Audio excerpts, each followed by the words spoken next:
रमजान की रौनकों को महंगाई की नजर लग गई। बाजारों में अशिया खुरनोश की कीमतों में होशरुबा इजाफा हो गया। अफ्तार दस्तरखान पर फल गरीब के लिए ख्वाब बन गए।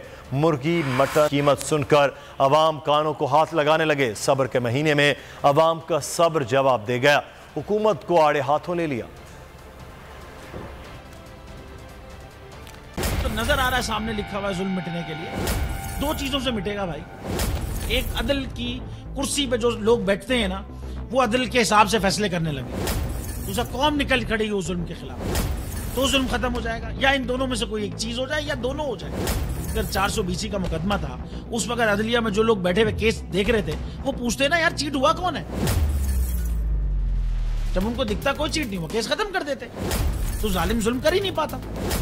9 जजेस ने नोट बिफोर किया मेरे केस को यार, 1.5 साल चला। शख्सी जमानत का केस, सेम केस इस्लामाबाद में कर दिया। एक ही इल्जाम पे 2 केस हो नहीं सकते भाई। मतलब 60 दिन का वक्त होता है। 102 दिन के बाद मैं जीत गया, केस बरी हो गया। 102 दिन के बाद अपील फाइल की, एक्सेप्ट कर ली। नहीं करते ना एक्सेप्ट, खत्म हो जाता ना जुल्म यार। भरी अदालत में मुझे बरी कर दिया, फिर पता नहीं क्या हुआ 2.5 घंटे बाद का नोट बिफोर। मैं नहीं सुनता ये केस, खड़े रहते अपने फैसले पे, मिट जाता जुल्म। अल्लाह ताला ने बिठाया इस कुर्सी, इन कुर्सियों पे इनको यार, ये अल्लाह ताला की तरफ से फैसले करने हैं।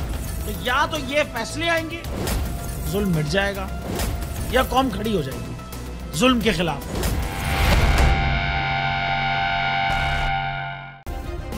सब्सक्राइब करें और बेल दबाएं ताकि कोई खबर रह न जाए।